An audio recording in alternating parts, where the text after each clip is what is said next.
Yeah.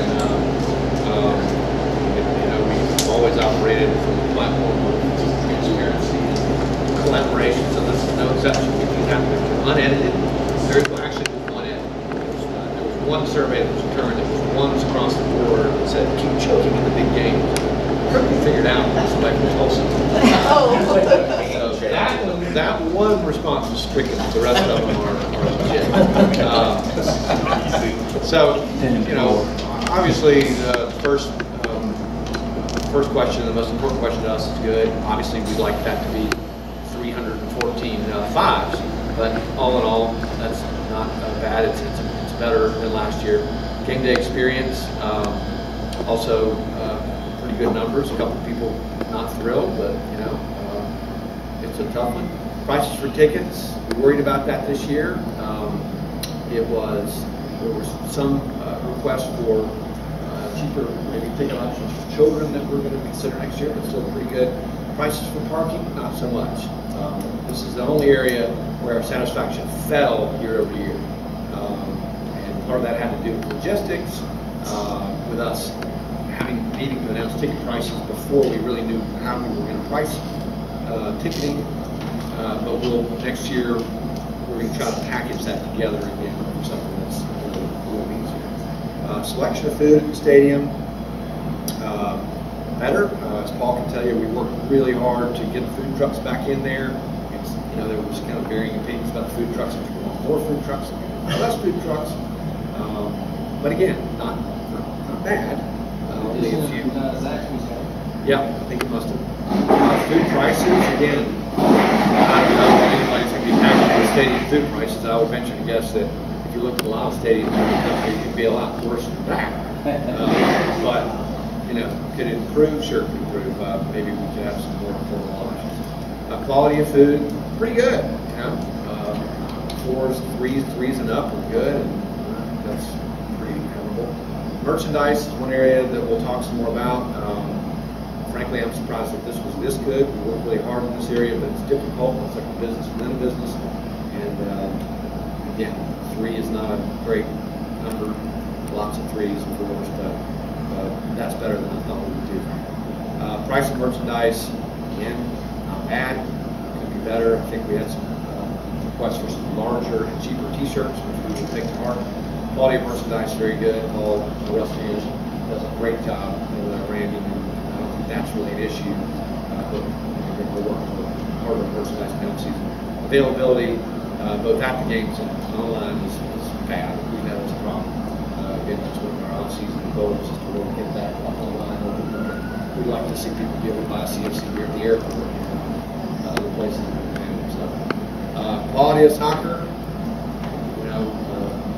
couldn't hope for much better than that. Really happy with that, obviously. There was a lot of discussions and comments about league. I'm sure there'll be some questions about that later. Community media awareness. This has been a sore spot for us for a couple of years. We did track this number year over year. It was better this year than last year. Significantly better. Still a lot of people would like to see more frequent posts, more frequent tweets and things like that. Again, Bears mentioning that we only pay it more we have over Coach Dallas. He was going to talk about. So a lot of this stuff is just literally as far as if we do it this week, every year we get a little more organized and we're able to do it better, but still social media came up considerably for our points. Live stream, very interesting. Lots of people watched the live stream. Thanks to Damon, did a great job with it. Really set the bar for the league in that regard. Recognized by the commissioner with Matthew Files. More than half of people watched it. Interesting number didn't come to the game physically because they knew they could watch it, which is a concern to us.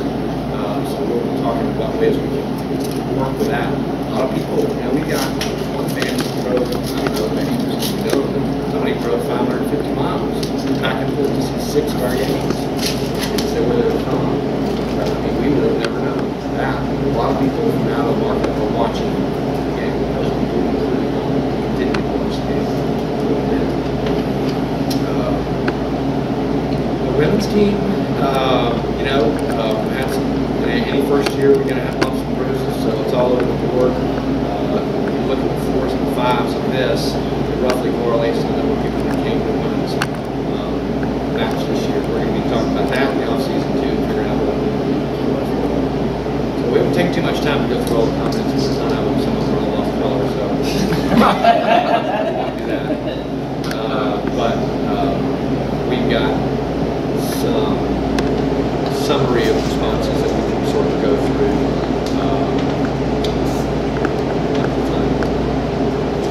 But with that, really, I think while I'm looking for that, I guess the thing to do would be just open up for questions, comments.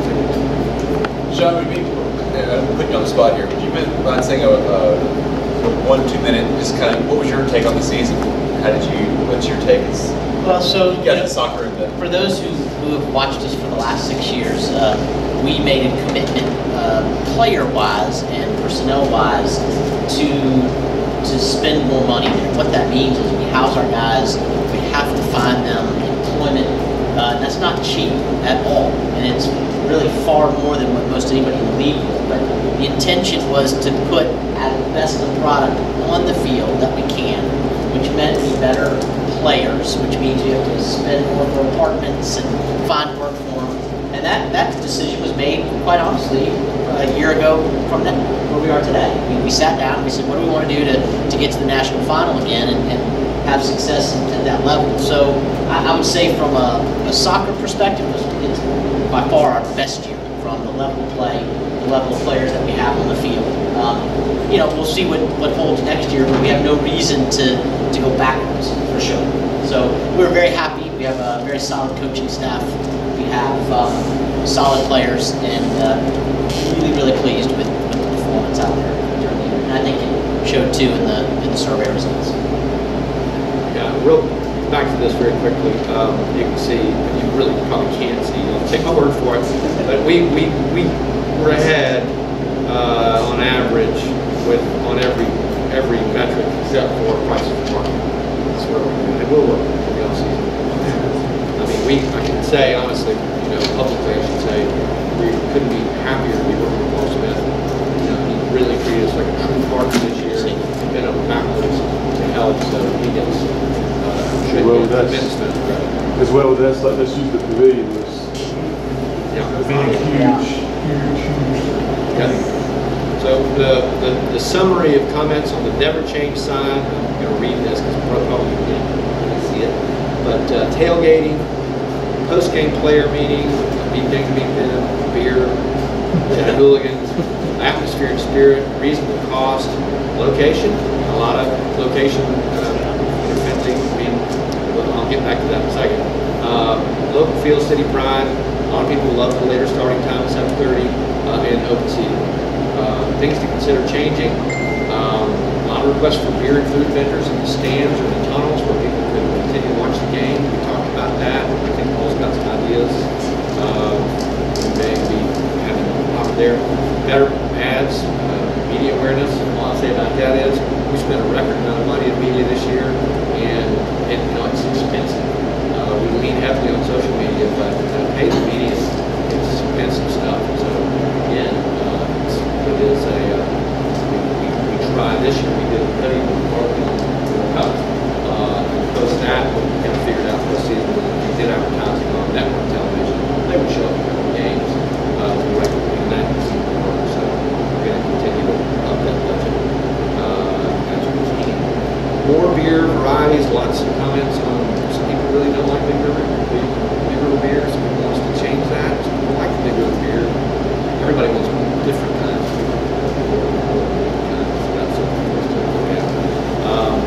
Getting rid of the football lines. Yeah, it's a big deal. People love Finley, but they want to get rid of football lines. That's something that's been on our agenda for a long time. It's out there in the open. We're working on trying to get that done. Quite frankly, we may very well be fundraising mode because the community to try to help pay to get that. Speeding up ticket lines and processes. We got swamped in a couple of those last games. Parking we talked about. Merchandise options we talked about. Requiring media to face the full stands rather than filming into the empty stands. Great idea. Something we definitely will do next year. moving up to a higher league, talk about that if you like. Opening both entrances, I think we all agree that's a good idea for next year. Better halftime entertainment. That's it, we'll figure that out. That was not a very frequent comment. I like the bubble soccer. Yeah. Or Sheldon dressing up, and Yeah, that was pretty fun. I can run around like that. Yeah, my ball races. So really that is Been it. sitting all day. So that, I'll open it up. All right, I'll start off. When you were talking about attracting players, I think everyone would agree that we are certainly at the top of the NPSL in terms of just what we can offer players, just the opportunity, and apparently on the stuff that even that we don't see, the housing and all of the opportunities, business-wise, internships, jobs, whatever. Apparently we're at the top of that as well. Is there a concern, though, that we're at a competitive disadvantage because we don't have a lot of Division I teams here that we can sort of draw players from? Because over on the East Coast, they have a lot of Division I talent. There's a tendency from the college coaches to sort of funnel their best players to certain PDL or NPSL teams. Since we don't have a lot here, I mean, this year we went up against a team in the finals that was pretty much loaded with Division I talent. Last year, Virginia, RVA, they had, at least half of their team was Division I talent. We lost to them as well. Are we at a competitive disadvantage because we don't have a lot of Division I talent here in this area?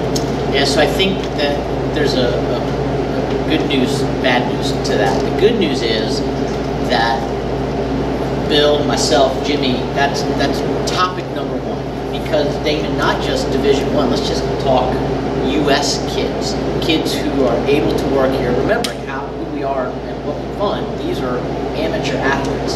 So therefore, having a high-level kid who can be here and play for us, typically a U.S.-born or U.S. citizen to do so, is actually beneficial on a lot of fronts.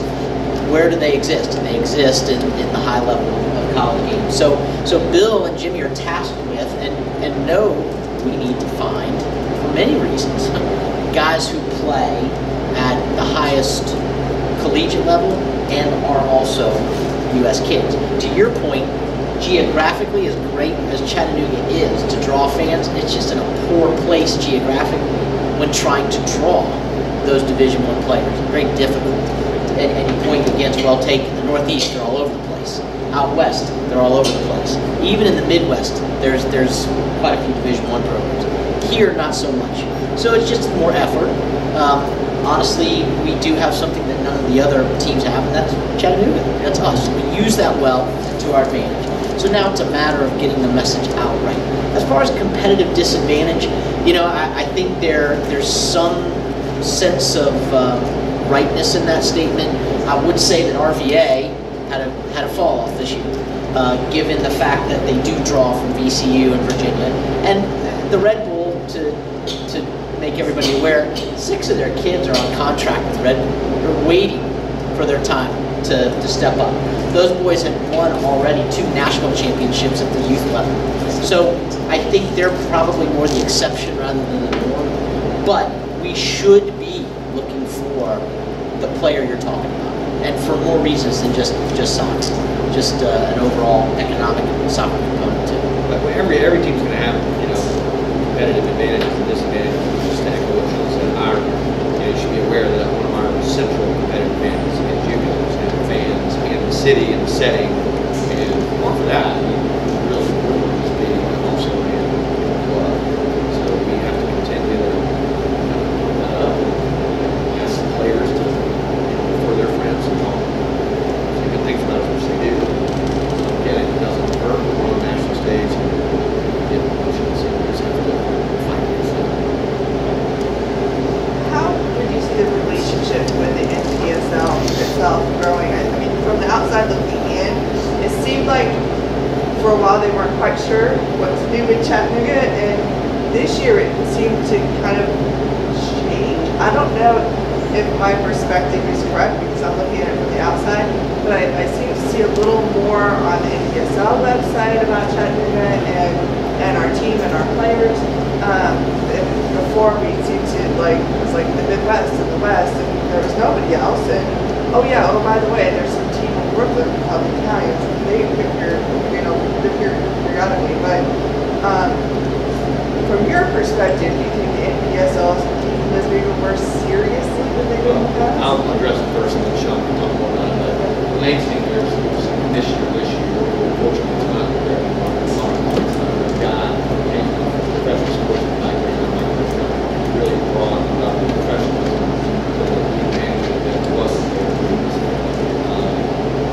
And I think what he recognized that there are a handful of clubs around the NPSL that really do it. They're not doing it. Also, great Detroit FC, Detroit City, and so we really kind of put the focus on clubs like where clubs belong to the strongest clubs. Yeah, and the brief history of the NPSL, remember, they kind of started out west with a bunch of men's teams, and it kind of grew, and it just organized from there. And it grew, it just grew and grew. A lot of why, the reason it grew is the price point to enter was very affordable and still is. And as you look around geographically from an expense standpoint, all the teams we play, with the exception of New Orleans and a handful of others, are within a very reasonable distance. USL, the PDL, none of them have that type of ability. So from the NPSL standpoint, it made sense certainly for us to do it originally. To your original question, absolutely, we gladly carry the banner of, I'll use my friend Crew here as an example. It's like, let's make the league better.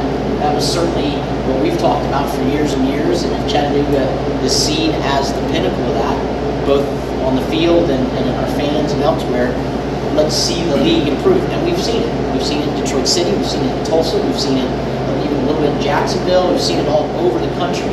I think now what we're going to experience, I'm also on the board, the NPSL board, is taking those that are underperforming and we need to place them elsewhere so it doesn't dilute the product that we're trying to have. We don't have another Pensacola disaster.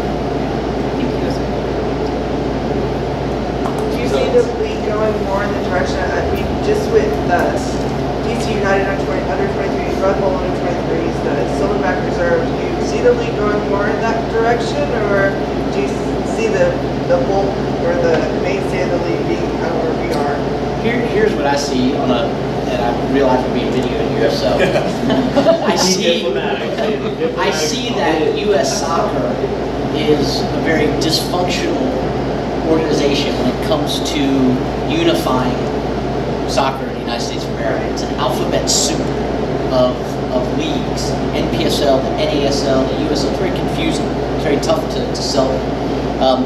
As far as Major League Soccer, they are aligned with USL.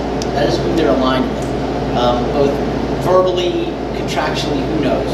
But clearly, the Major League Soccer, if you've been reading, LA Galaxy now has a USL Pro team. Seattle now has a USL Pro team. I see the MLS kind of continuing down the path with USL. However, in the academies, where that's U8, U9, all the way up to the Red Bull U23, the NPSL actually makes sense. It's an amateur league as the academies grow. So I think you're going to continue to see both. You're going to see academy growth, which quite frankly is a little bit what CFC is more about, much more about, versus MLS kind of going down a notch or two to different ones. Well, along those lines, as far as expansion is concerned, you said the price point to get into the league is fairly well priced. Is the evidence of what happened this year in our division. So, is expansion going to continue to grow at the rate it's growing? Because it's exponentially, it's growing quite a bit. Are we going to continue to grow at that? You talked about pushing some of those teams that underperform to the side. It's getting huge. I mean, it's to the point where it's 70-some teams. Yeah, well, 80. It's hard to fit. I mean, we had a brutal schedule. Yeah, everybody wants to see promotion and relegation. Right. It's kind of the holy grail. And as the Elmore Commissioner told us, there's only two ways that happens really, and that's either U.S. Soccer comes in sort of in iron fist and forces it, which is unlikely to happen, or the lower leagues somehow form alliances and put things in place to allow it. And I don't know which of those things will happen, but there's a lot of real threat for us is that, I mean, I'll hear your thoughts, but I mean, our operating assumption is that what really makes this appealing enterprise is that we get to play Nashville, Knoxville, and Atlanta, New Orleans, and if we jump to USL Pro, Charleston, okay, that's all right, but where else? I mean, so we want the regional, the NPSL's done a phenomenal job, kind of coalescing the Southeast, largely thanks to us. I mean, a lot of the Knoxville Nation kind of studied our game plan before we went out to start their teams. But very weak. Look at Huntsville came before us. So we want to go as the region goes. That's tricky. It's a tricky deal. So we just kind of have to watch it and surf it. Well, and to that point, in the sort of the opposing or competing amateur league to us, the PDL, the one team that's anywhere close to us is the Mississippi Brillia. Well, their conference or division has been dying over the last 5 years. They used to have Nashville folded. New Orleans used to be in that division. They have since jumped over to ours. So now Mississippi is in the position where their closest road opponent, I think, is 6.5 hours away. And our furthest is like 6 hours away, or maybe 8 hours, New Orleans, whatever that would be. So yeah, you look at the regional advantage we have of just having so many teams that are close to us, it really speaks well of our league. Yeah. But I think, to his earlier point, what sort of safeguards are being put in place by the league to say, let's not have somebody like Pensacola who goes out of business 2 games or 3 games into the season and now just messes it up for everybody. I mean, what sort of safeguards is the league looking at? Yes, that's a good point. Keeping in mind, as we've grown with the league, so has the league grown as well. And Pensacola was already there prior to any types of these safeguards, as Dave was referring to. To enter now, I mean, you got to put up, it's not a performance bond, but you have to put up a lot of cash for that reason. Pensacola had no negative consequence to dropping out. You can't enter the league now. Now, conversely, there are existing teams that perhaps could fold. It could happen, and I think with growth, that can occur. But the safeguards at the moment it's the way we got into the league versus the way teams now have to get in the league are far, far more difficult. There's you have to provide financial backing. You have to show your net worth. You have to show money in the bank. You have to give your 3 to 5 year pro forma. It's doing much better, so that preventatively we don't have some of these teams that fall out. And make no mistake, there's a, for lack of a better term, a war going on between PDL and NPSL, and really kind of a world dividing between MLS and USL Pro. PDL on one side, and NPSL and PSL kind of on the other. And that's kind of how things are lining up. But PDL is, they see NPSL for what it is, which is an existential threat to PDL. I mean, I'd be surprised, I don't know why Mississippi's still doing what they're doing, but being in the Southeast, they'd be a very logical coach. Well, I think their coach used to play for us, Drew Courtney. So yeah, you guys should target them. The PDL sued the NPSL 3 years ago because NPSL tried to call us franchises, which we were not. And as a result, USL sued on the grounds that it was a misrepresentation of what each team really was. So the NPSL treads lightly in anything that may be construed as poaching, things like that. It'll be interesting for the next couple of years. Switching gears just a little bit, thanks for a wonderful year again as always. One of the things that's near and dear to our hearts are charities. And I noticed this year we didn't really do a Mary Ellen Loper charity or anything. What are your plans next year? Do you have plans next year? I mean, we kind of did our own charity this year, which was pretty awesome. But without the club support, obviously it could be a lot larger.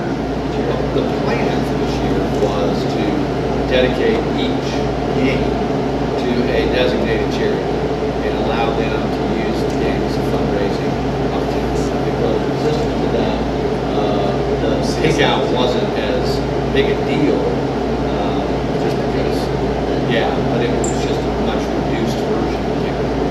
Fundraising opportunity.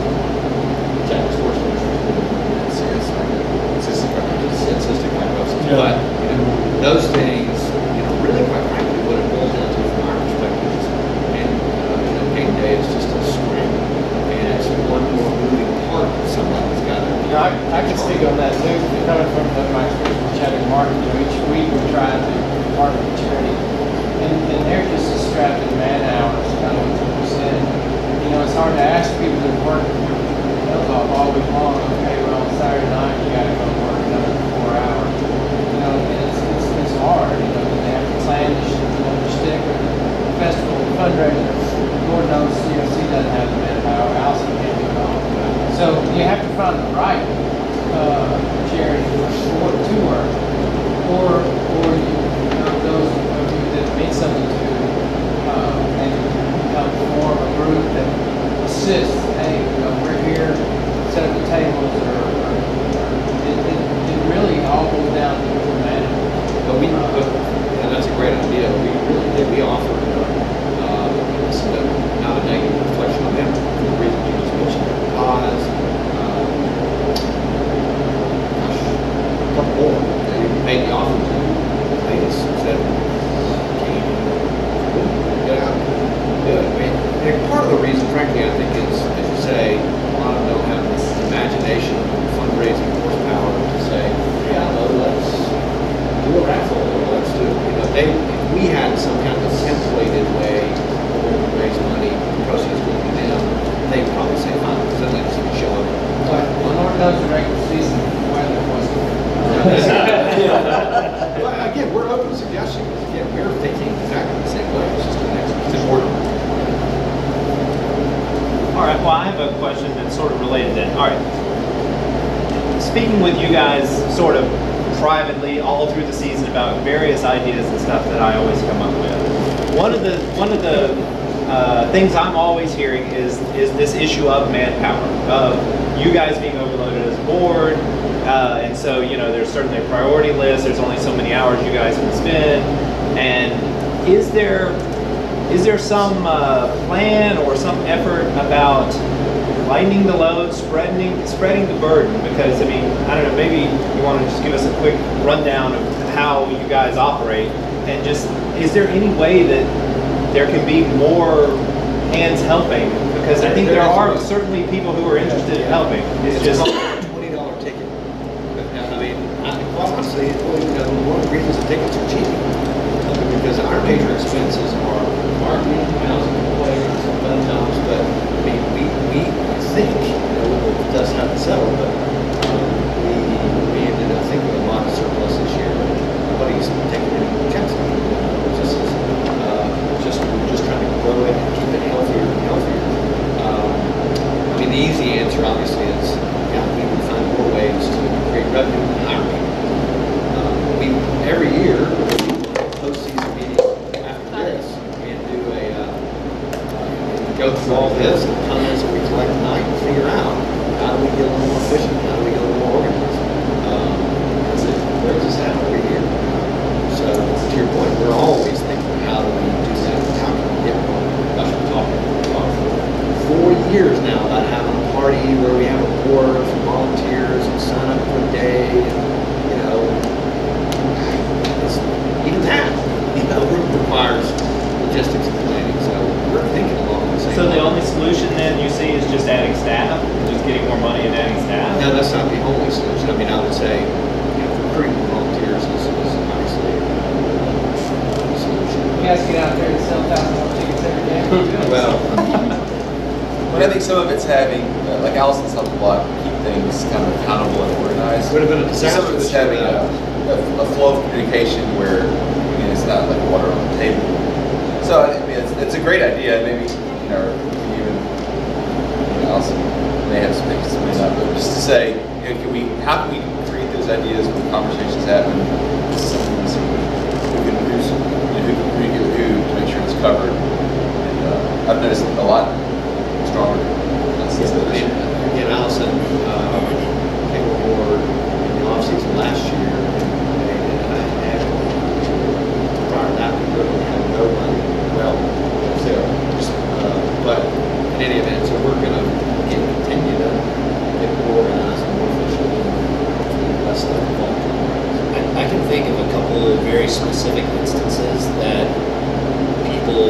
fans, supporters could engage. One is putting together a street team. That's something well documented that people know how to do. I don't know how to do that specifically, but if somebody in the community wants to say like, yeah, I'll spearhead the Chattanooga FC street team, awesome. We can print things, we can make things, we can empower people to go hang stuff up and hand stuff out. We did that a few years ago, and it fell flat on its face because what ended up happening was all the posters would stay in somebody's car, and it just invariably the stuff never got done. So we started down that road on some volunteer-driven stuff, and just realized that when you get people to volunteer, there's no way to hold them accountable, and so we kind of started backing off on some of the pure volunteer stuff. So a street team would be a really great thing to organize. The other thing is, we have the Chattanooga Market every Sunday. We have soccer tournaments every other weekend, things like that. And setting up a table at those things is a really easy, just kind of drumbeat throughout the summer and spring leading up into the summer. We can have a marketing presence in front of those. That is an impossibility for us to plan and make. But if we had people who were interested in, manning tables, handing out, maybe that's part of the street team aspect. Sitting there wearing the jerseys, handing out stuff, game this Saturday, whatever. Would be awesome. So that'll be more important next year. We'll be a World Cup year. We have the advantage this year. I think soccer on the national stage level, they're legal. Grateful for that. We're not going to have that privilege, so we're going to have to get something to do in terms of. So if you guys know of anyone who's run street teams before, that would be a really cool thing to figure out a way to organize. No.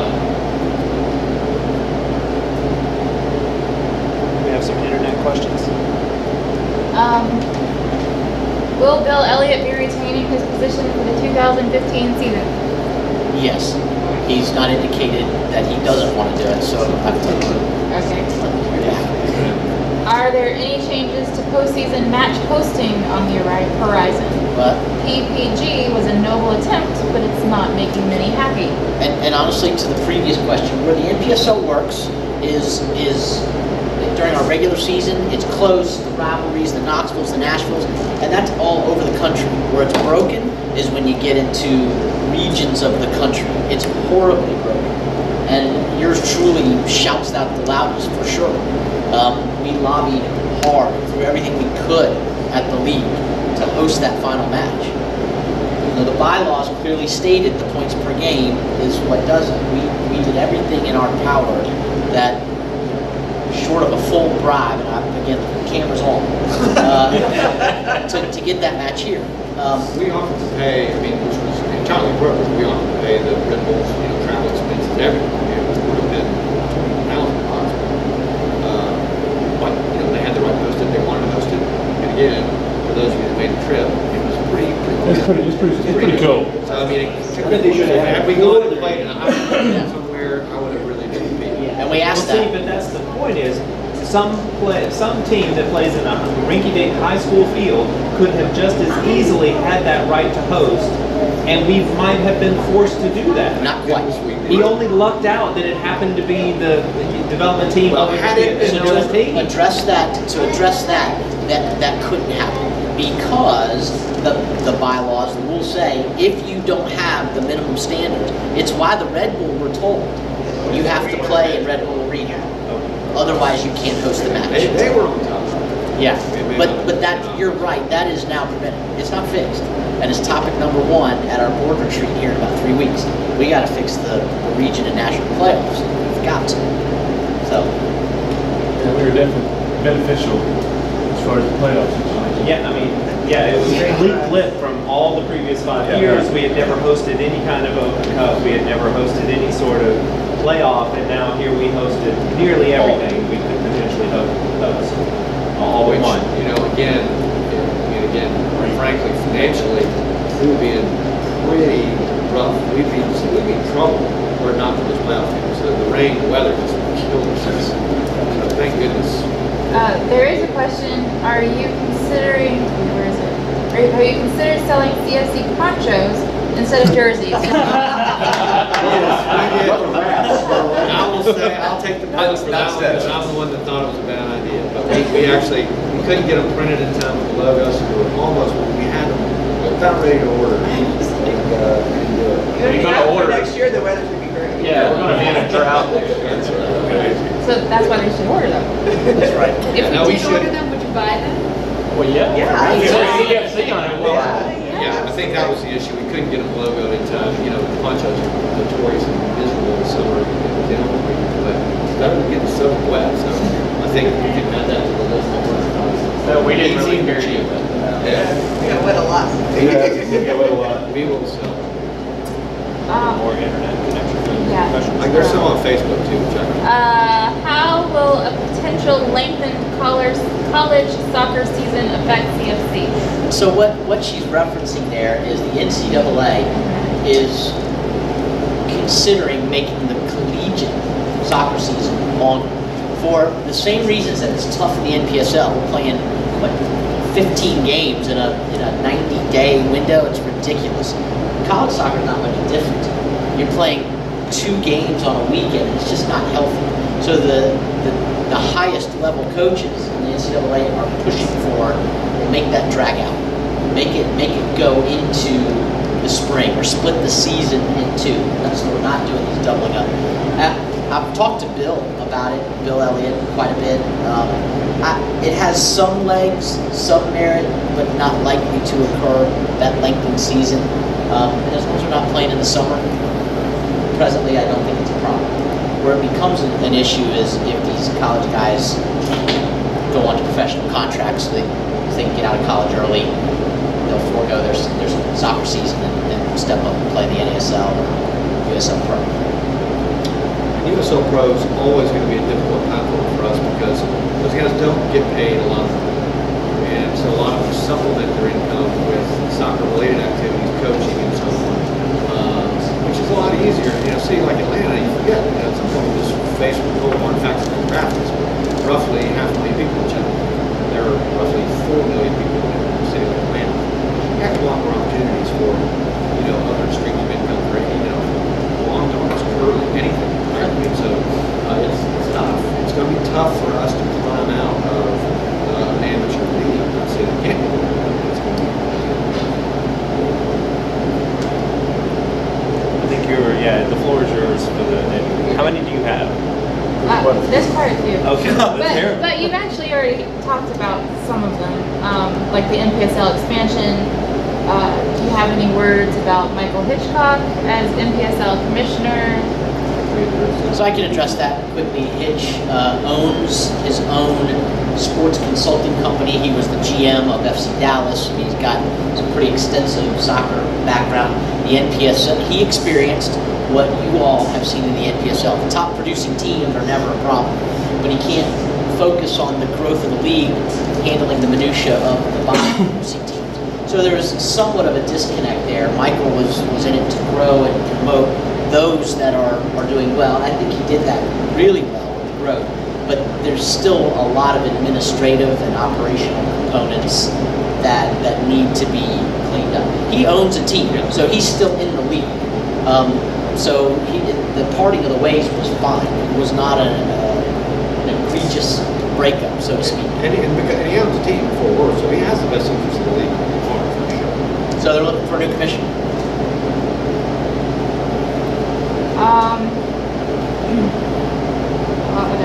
How is the partnership with Finley Stadium evolving? Do they see CFC as a major tenant, and what consequences will fans see from that relationship? I.e., soccer lines on the field, FIFA full-size specs, First Tennessee Pavilion tailgates, etc. Well, if we took the football lines, if we took that off the equation, and said, "What's your relationship with Finley?" I mean, it's almost as good as it can possibly be. It's a spirit of partnership, not a spirit of tenant landlord. And quite frankly, that wasn't on the case. It wasn't. Very It was antagonistic. problematic. Board did not, they just sort of, I mean, but they do. We've had a very good meeting recently with the board. We're, but from football tonight, we're happy to correct. Absolutely. Happens to be possible. So, Paul, you were saying to that? I think that was one of the biggest surprises when I came in was the air of contention between CFC and the state. And I'm in the board saying it wasn't the board's opinion, it wasn't the previous executive director's opinion. He is a lifelong football fan. He's dedicated to football. He loves UTC football, and there's UTC football, and there's UTC football. And obviously, Merrill had some hard relationship when things got started. Frank Burke came in, and Frank Burke basically just handed the keys and said, "Don't burn down the place." And there was no structure to rent. That's not a paraphrase. That's literally what it says. And so, Merrill was coming in and saying, "Okay, guys, you're a business, we're a business. You use resources that cost us money, and there's a level of." So there was some balancing that had to happen. But in that balancing, I think the expectations for Merrill were unrealistic. And so, I started going to the meetings, a couple of meetings that these guys had, Wednesday, tried to listen and tried to hear what they wanted, what they felt like wasn't fair, and tried to change those things. Philly Stadium has a huge misconception that we're only used 5 days a year. People sometimes don't even think Philly Stadium, Chattanooga Market, even though it's one campus. They don't think Philly Stadium, they don't think Chattanooga FC, and so we have to change. One of my goals was to improve the relationship with FC and make sure that they stayed here, first of all. We'll work on the lines. But I think it was like the meeting that Tim referred to, I think that our board is really open to FC's input in the relationship with FC and coming up with the right solution for a long-term partnership as in mind. And I think, you look at the age of the facility, I think you can probably anticipate some sort of capital campaign coming out. Very frankly, the more money we can raise, the more we can contribute, the more say we'll have. And just brief, I'm very brief. The facility was built. Football lovers has been maintained, and all of its hassles and shortcomings have all been blamed to those same football lovers, and they've carried the burden for a long time. So when soccer fans come in and say, "Hey, well, we want this," well, it's cost those football lovers a lot of money, a lot of heartache, a lot of sweat and toil to get this facility to where it is now. And it's not fair for those football owners to say, "Well, hey, what are you going to do?" And so right now we're trying to identify, well, what are you going to do is. And but I think our communication's there, and it's my goal to do whatever I have to do to keep CFC.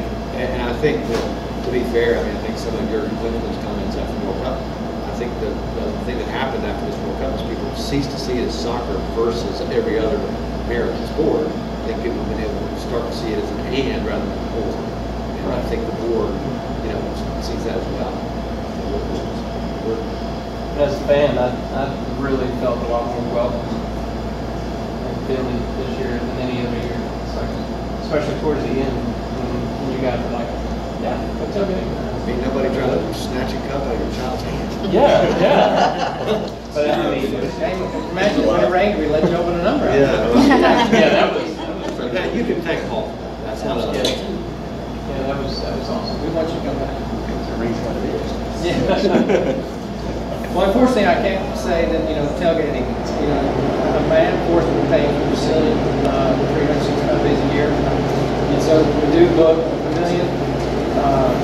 But it just made perfect sense. The FC on the field did such an unbelievable job.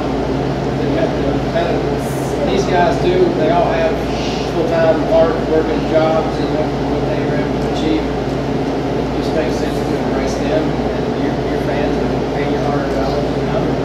There's nothing there. So to me, it was a no-brainer.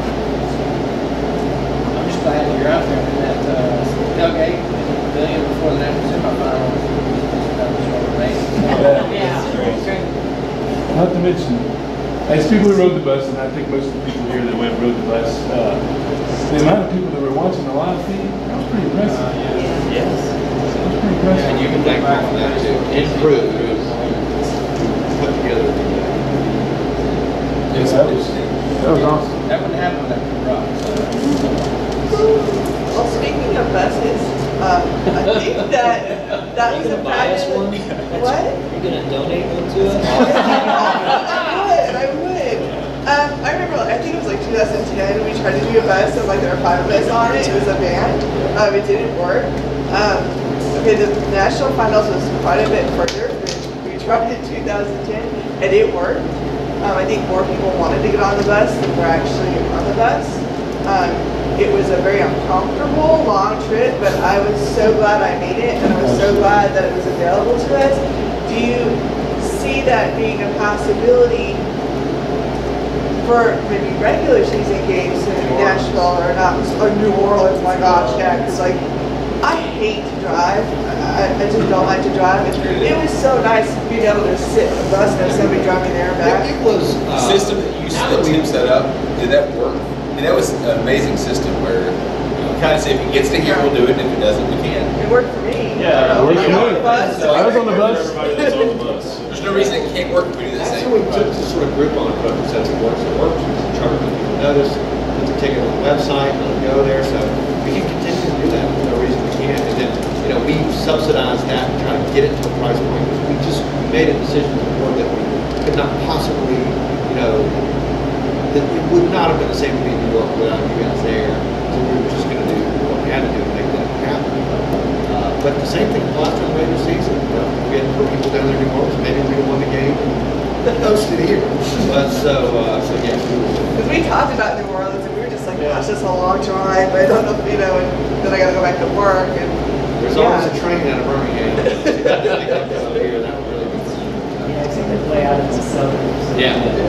But that's one of the reasons why a lot of us didn't go to New Orleans this year. It's like last year, spent a good bit of money going down there, staying in hotels. Well, we'll look at it. That was a 2-game weekend. It was awesome. Don't get me wrong. It was worth every cent. But man, talk about dragging into work. yeah. But even though my legs were swollen on the Monday after that, it was a little easier. But I think it's something definitely to entertain. Yeah, like on great. these long distance games. Like I would have loved it if, even in Jacksonville a couple of years ago. Yeah, that's a great dream. Definitely get a lot more fans down there. I think it's really nice change. In the future, is there any plans to schedule women's games with the CFC games? Correlate the schedules together, We'll or probably talk about that one, but it's a locker room problem. So there's strategically, it's tough to get people to stay right for 4 hours? doubleheader. That's really tough to do. And so it was designed that way intentionally this year. One, to let the women be the showcase for their match. And we had one doubleheader, and honestly, the rain got us, and it was a little bit of a... I was here for 6 hours. It was a tough night for all parties. And so I think doubleheaders are really, really difficult to do. I will say this, the Sunday game during the market, I thought was a great idea. That's hard to correlate with the market going on, but I thought it was, I know we tailgated for a little while anyway. And then came in. Yeah, we had the fun. Yeah, on that topic, is there maybe an effort on the board's part to maybe when the men are away, the women play, and so that there's always a CFC product going on every weekend during the season, whether it's men, whether it's women, and that way the locals who aren't, let's face it, 95% of the fan base is not going to travel anywhere, even 2 hours away. So always having some CFC game going on, either be with men's, women's, whatever, is that maybe a goal? I think we want to be careful to not have fan fatigue too. If it's CFC and then every weekend there's a CFC. Part of what makes it exciting is looking forward to a CFC event. So I think to think that far ahead, I don't know that we've peeled it that far back. What we do know at the moment is to handle it right, not playing on the same day, for sure. Not playing on the same day. And kind of let it see if it can grow organically from there. we'll see where it leads. Another dynamic worth pointing out is how difficult it is with tons of schedules coming together. Yeah. So they've got their teams in the women's league, we've got our teams in the men's league, and everybody's got their own interests in part. So it's a very complicated process. It's not just up to CFC to say, here's how we want the schedule to go. So it's very difficult. More questions? Okay, I'll read this one, but It's not you. I just want to say it's not me, but but talking to other people, I kind of know what you're talking about. Are you aware of the growing dissatisfaction regarding the academy since your divestiture from it? Are there any plans to become more involved again? Would it be possible to see some academy games played at Findlay prior to CFC games to allow the kids the experience of playing real games in that setting? And that ends the academy. I would say yes, we're aware. Okay. And then I'll let take some bullets from me. It was one of those decisions that we had to make where, quite frankly, we don't have our own feelings. And we either have to guide the county for the express purpose, really, of trying to, for lack of a better term, unify the tribes here in Chattanooga and have one big academy. So we had a choice that we could either selfishly keep it small and leave out, read out, let them do their thing and we didn't struggle to find fields, or kind of give it away and see the way things are going. But and so are they managing it like we would manage it? Not exactly. Now we have no control over the process at all. We have some strings to pull, and Sean is can probably speak a little bit more to that. But if we did it for what we thought was a greater good, we're trying to really have the academy cover all of Chattanooga rather than have a bunch of different select academies throughout Chattanooga. Yeah, an idea like Jacksonville is to have a pipeline of players that comes through a vertically integrated organization that ideally produces players for our team. And we couldn't continue to do that in a narrow fraction. We really needed to find a way to cast the work as net as wide as possible for Chattanooga. Unfortunately, we gave up some control to do that. I certainly have a daily program that we'll get it right. It's not really us getting it right. Yeah, I think it's a little bit of a catch-22. Part of what helps our success is the vertical integration with the youth soccer. It's why our logo's on everything. It's why, for the most part, our colors are the same. That's important. So the one thing we do have rights and control over is how the academy utilizes the brand, the logo. Now, that can loosely interpreted as far as direction and how they grow it. But as far as we're concerned, it's better than not being associated with it.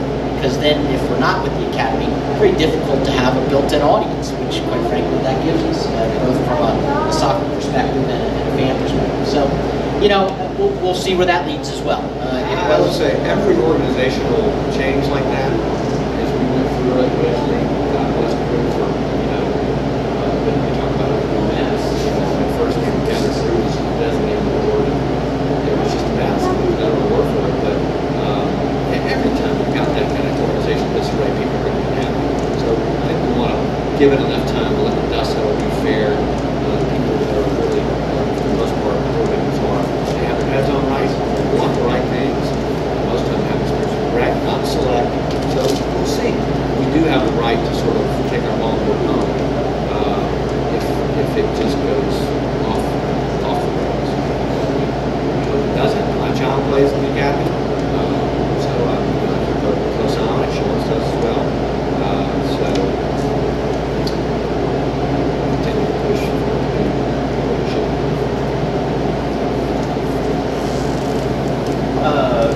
There was a question a few weeks back.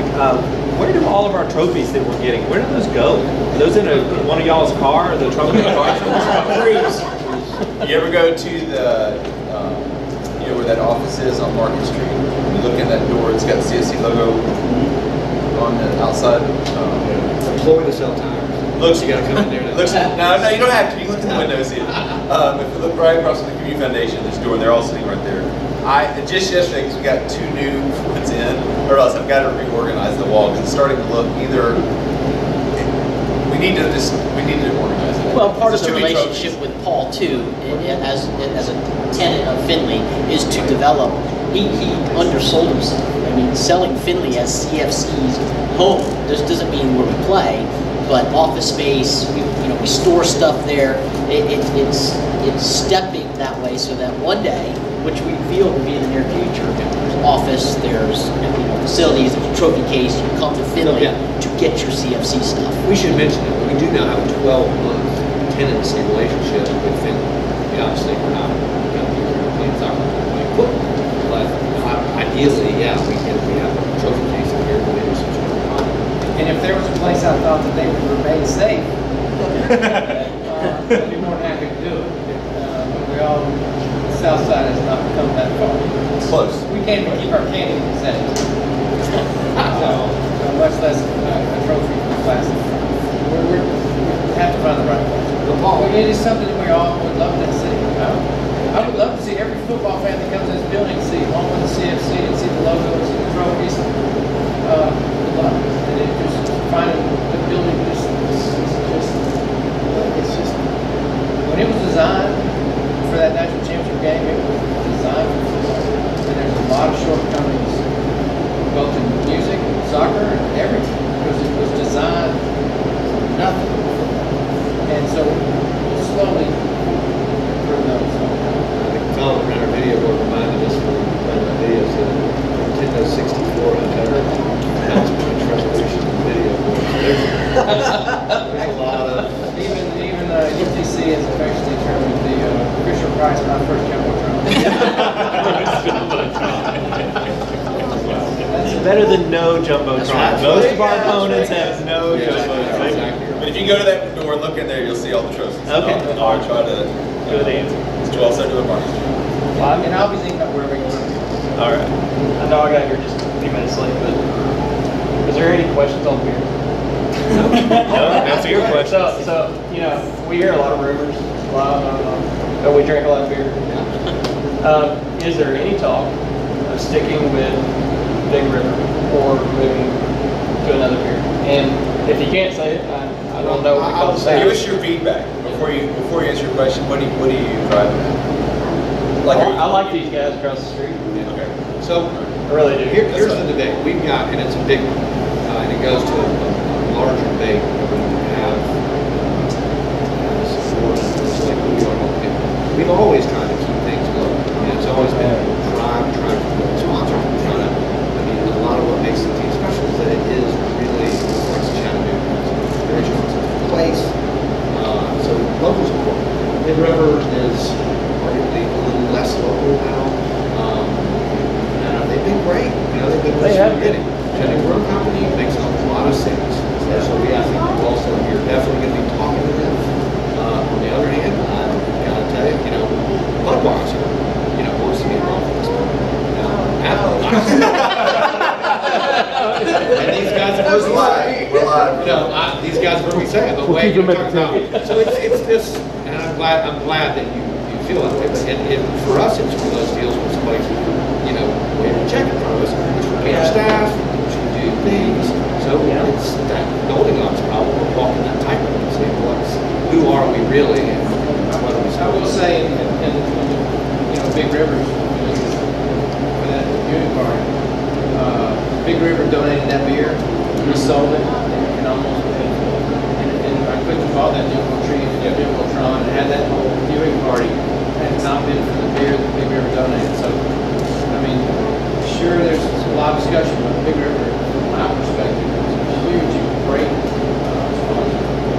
I don't have any problems. I don't have any single problem with Big River.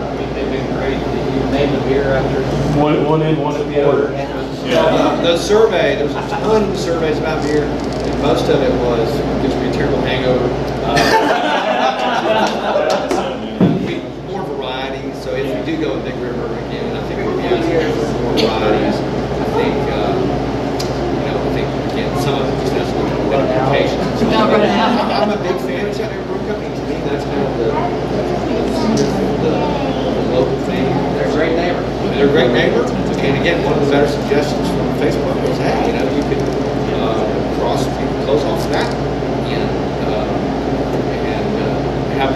participate. So we'll take all that the best we can. Yeah, we're pretty much at it. Can't complain about the season. I mean, No, it was.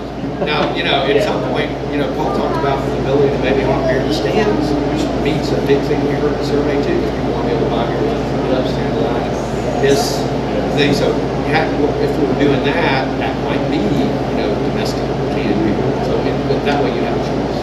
Hey, adding the trash cans to the aisles like that really worked, I think. Did that make it easier to clean up this year? Tremendously. And we have to, I wish I could say what I did, but we have a guy that's on staff named Brian Wright. You guys may have known him. Let's use the power on the nugget. Absolutely phenomenal young man. He gets it. He understands it.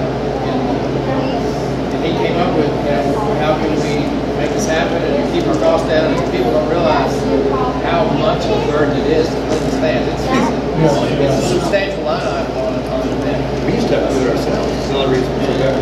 So, but Brian, on football season, every single one of those cans is in the North Austin. But no, that was Brian's idea, and I would have to say there's a tremendous difference after football jamboree between soccer fans and football fans. I tell you what, you guys just sell about 18,000 tickets 6 or 7 times a year. You're right. You can't say it, right? You can't say it. But just, no, I would like to say thanks to the soccer fans for the amount of respect that they have for the facility and for the sport that they have for the sport. Hey, Paul, one thing that I've heard anecdotally, I don't know if it showed up in the results, is the lack of recycling. It did show up, not a big percentage, but a very vocal. Maybe like spray painting some of those blue or something, Right. and just designating a few of those as recycling Well, I'm ones. working on a 24/7 constant recycling program. We have a dumpster over here, and we have certain containers around the campus where you can recycle, get your car clean. It's one of those things that, takes us some money, but we do have a recycling dumpster on that side, and we try to do as much as we can. Obviously, reducing the waste, it almost pays for itself, or helps pay for it. And it's something that's sort of missing. Cool. So we can. I mean, that's just something that people care about, and we should communicate with the sign on the thing. Throw it all in here. We'll sort it later, kind of stuff. Well, and we do try to sell it every year as a sponsorship. It's a sponsorship that's on the board. There are a couple of companies privately, we try to pitch a recycling sponsor and take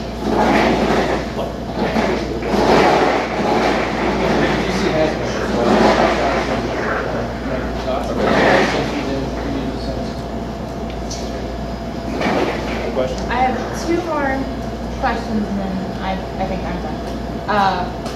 One is about the increasing the diversity in the audience, especially in the Latino population. Has there been any discussion about having a pregame between 2 of the local Hispanic teams to give them a chance to play in the stadium, and then the opportunity to stay and see what CFC is all about? That's one of our enduring frustrations is our failure to really attract Latino crowds in our country. As an organization, we've done a lot of things around Park Commons. We really want. We've spent a fair amount of money on the Rock American Jubilee. yeah, that was huge. And we still have yet to really crack that nut. And we debated endlessly why that is. Is it fear of some sort of INS roundup? Is it what's going on, or is it just having a place still play adult league soccer? And quite frankly, there's a fair amount of self-segregation that goes on. But they just have one thing. But we're not going to stop trying. Again, from a marketing perspective, we spent some money in adult radio. The playoff games, and we had some response. So yeah, and if you want to talk about lack of bandwidth, this is an area that I actually took a lot of responsibility in the first couple of years. Crew was very helpful in this, where we had the CFC Cup for 2 years, and it was all any men's team in the area could join, and then the winner of that would get to play at Finley Stadium against the reserve. No, it was against the real team. Against the full team. And and that created an enormous amount of excitement in that community.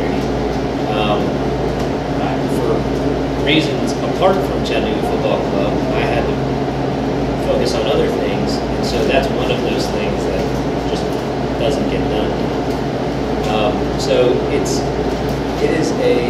a real commitment to expand outside of what is naturally your comfort zone, and to literally speak a different language. So, and it's not something we do very well right now at all. It hasn't been on our radar. So I think that's a good challenge for us.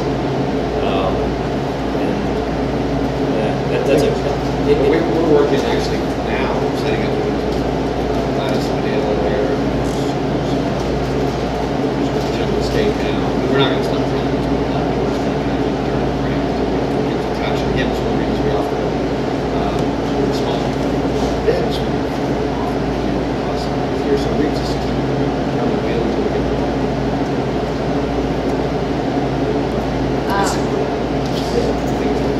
All right, and the last question from here is, when will a bronze Gregory Hartley statue be erected on the Finley Stadium property? I asked. Where you got one for it? I guess we'll put it next to one of that. If he comes back. If we can get it back, let's continue to work towards that end. Good, and bring that.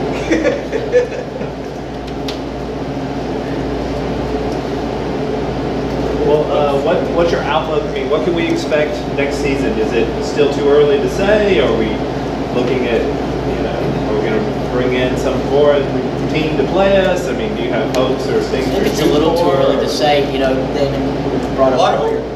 We wanted to wait until we had this meeting. Okay. So we really haven't. We wanted this feedback to create the atmosphere for us to then go back to the drawing board and say, what's the next season? Look, U.S. Soccer makes it hard to play for an Open Cup match. We're in it. Yeah. We've hosted. It generated revenue. It was a great event for the fans despite the weather. But we don't know until like 3 weeks before kickoff that we're going to actually host the match. Which makes it very difficult for exhibition games. But we know we'll be in one. We are in the U.S. Open Cup. We know we'll be in one. So a little bit to that question is, we need to animate space. I mean, make money when we sell tickets. Everybody makes money when we sell tickets. So as long as there's something going on out there that draws interest, Finley makes money, CFC makes money. So having matches are critical to us. We'll have 6 matches for sure. That's our regular season. We'll have the Open Cup matches for sure. If we host it. And so I think the strategy is to work towards lobbying our efforts, hosting venue, all those things that we do so well. As a general reference point, I think you can say, in a year where we don't make the U.S. Open Cup, we probably work a little harder schedule. Yes. In fact, we would. And should. We would know. But with the U.S. Open Cup, again, it's not just bandwidth in terms of, how many games we're playing. We're wearing players out. Our main objective is to win the league. The U.S. Open Cup, it's like the L teams playing Champions League and regular games. It's tough. And it puts a lot of pressure on the teams. So, in a year where we make the Open Cup, probably not going to see this. Unless something's happening. So that's pretty well going to happen just about every year. Well, I know it's the 2 most profitable Wednesdays in this facility. You couldn't have a better day. Those exhibition games are very expensive. I imagine they are. I was just wondering if y'all had any knowledge or something you're shooting for. We had one this year that we were looking into, and we had to watch the more success we had, which was we got to pass because it ended up being right in the postseason. literally would have been on a Sunday and we played that Friday. To a previous question, Guatemala team, sure, we definitely would have great. Or possibly even better, we could host maybe like a Detroit City in a friendly match. That's a great idea. Yeah. Or, Get them down here and do that. I'd like to see that'd be. You have to put the fans on the other side. Have to make sure that they understand no pyrotechnics.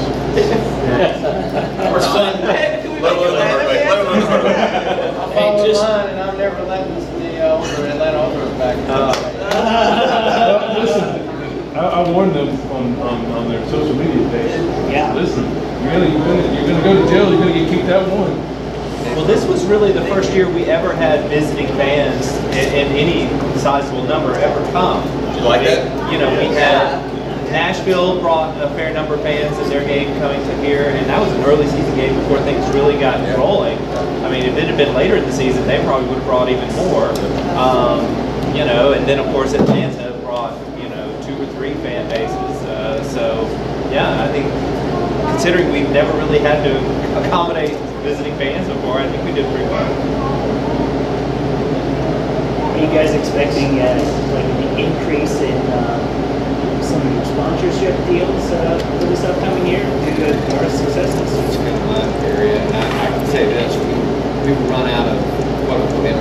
So we're getting one of our Austin projects is going to be retooling the board sponsorship package. If you guys have brainstorms on things we can sell, let us know. Yeah, one of the issues is we have offered segment exclusivity basically to different sponsors. And we don't want to be, you go to look at ours. It's overwhelming. I mean, we don't want to do that. But clearly we got to think of some different ways to allow them to participate. There's so many banners out there, there's so much space for jerseys. So we've got the right ideas. We don't want it to be a NASCAR. Well, quite frankly, from the very beginning, we had and that's what the practice jersey is. Practice jersey is our basketball jersey. It's a little cheap to get on. It's not as good graphically. I think personally, one of the reasons we've been able to do is the quality of graphic design is for us to become so we tend to let him be the brand czar and take control of fonts and all that. He's the one who designs the jerseys and does a phenomenal job of it. This year is pretty cool, isn't it? The jersey. Oh yeah. Yes, very good. Really impressive. What happened in the final with the jersey? So I can explain that. Red Bull made the claim that they had to wear white at home. That's what they claimed to the league, to CFC. Of course, this was not disclosed until 3 days prior to us going. And we sent pictures of our uniforms to the director of officials, and he said, guys, you got to go. You got to change color.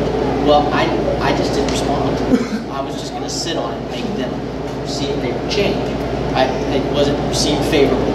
So at the last minute, we had to go back to the light blue, to the blue Open Cup jerseys that we sold to fans. We were literally scraping by. Truthfully, Red Bull said they had some sort of contractual obligation to wear their white. So we didn't have time to fight it. Right. We did.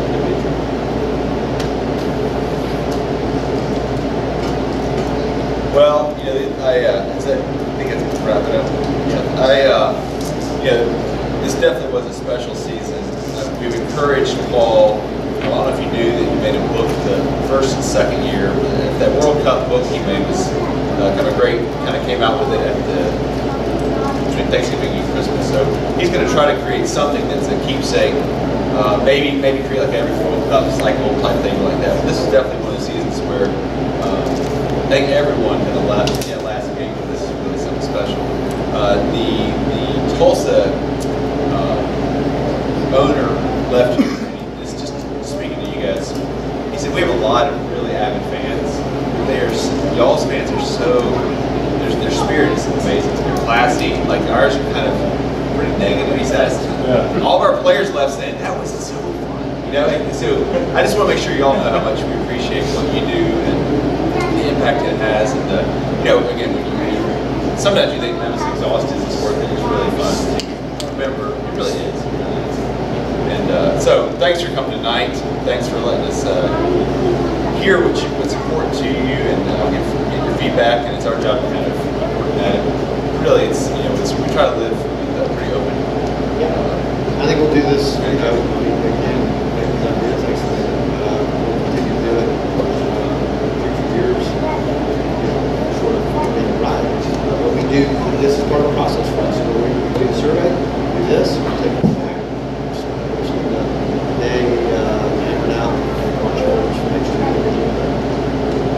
Quick question. Do you think think this is something that we can do even preseason. It's a great idea. And the only reason I asked that is because I know we sent in a letter asking, can we do this, can we do that? And I think what we it's a can do bad time. in the beginning, preseason for us is always like Army fire drill. But see, it makes sense to me to do. We generally do a press conference to announce players, teams, or whatever else. And we probably combine those and that makes sense. We got a lot of good ideas that, is at least for fundraising or organization. I should also say too that one of the things I can tell you is going to be an issue effort on our part prior to kind of putting together all this information is trying to keep more of a 12-month presence in the public eye. I don't know if Paul will be able to do it, but I mean our goal is to really get our jersey done next year before Christmas. We want to sell a bunch of them for Christmas. Yes. So I think we can kind of. No, we'll have some. I'm skeptical. All right, I'll just be the one guy who doesn't cheer. I am skeptical that that will happen. You should be skeptical. You should be because great graphic design takes time. But even Paul said, I think that's a good idea. All right, you can buy a sheet and pre-buy it and then print something off. It's just like getting it, right? Maybe not a jersey, but maybe a T-shirt. Well, right. A minimum, I think you could. I think we can honestly say, because I've already seen some boxes of T-shirts. So there'll definitely be some new T-shirts between now and Christmas. Okay. I'll have to say, commemorative jerseys from this season because it was such a great season. My son works in one of the venues in the market. I told these guys he had on the 13 or 14 jersey. And some guy said, "Can I help you?" He said, "Yeah, you can sell me that jersey. I give you $35 for it." I mean, he tried to literally tried to buy my jersey off my son. He gave it to Dad. I sold for $35. Oh hell no, you didn't. Maybe give the guy money back. Maybe not only next year. Along those lines, the armbands this year, the $30 armband, is probably the best bargain. Yes. I mean, I was Yeah. $2 a game. All right, and I was the one who pushed for that, and even I had no expectation that we would host so many. Yeah. We didn't either. That's up to us. So, is there an interest in continuing that? I mean, maybe certainly not at that price point, probably, but just the idea of having these fans who want to sort of sponsor the team. I mean, because we talk about, okay, well, these are extra games, or these really truly season games, or whatever. I mean, you guys don't go to sponsors and say, hey, we're playing 4 more games, give us more money. I mean, because they're sponsoring the team for the season. And in the same way, is there that idea of saying, okay, well, these fans who want to sort of do that, can't write a check for $1,000 or whatever, can they sponsor the team in a way that gets them into any game and have that kind of relationship? Because I think there's definitely we're never going to. Partially, it's just because we are so small. We have to just think of things in terms of really radically simple processes. And so nickel-and-diming people to death is actually not only highly unappealing from a marketing perspective, it's actually it's time consuming, it's 10 gas. So we don't do that. Right? So we will definitely set a price for armbands. The reason we do armbands is because believe it or not, they're cheaper than printed tickets. And we will do that, and it'll be good for the season. Get extra games. Get it together. Do we just slightly larger armbands? They're three-finger bands. And there are two guys that live that have an office right next to mine. They're not Chattanooga, I don't think, but they're huge fans of ours. Both of them, you walk in their office, they have Green Bay Packard shareholder on their wall, and they bug us every time. When will I get a stock certificate to be owner part of the team? So that's one of those last things. It's something similar to what FC Nashville did, but I don't know if there's an ownership deal. It's called an ownership. I mean, they get to vote on certain things. Jerseys, things like that. So those are one of those last things that may come out this fall. We'll come with some. We've looked at Chattanooga's team. We've looked at quickly on that. We literally sat down with lawyers and offered offering securities, it's like real quickly you're like, oh, I mean, it's just like tremendous legal cost and complexity involved in that. So Nashville sort of faked it. Mine would fake it as well, but it's just one of those kind of things that's, I don't know, we're continuing to roll out. Okay. Good job, everybody. Thank you.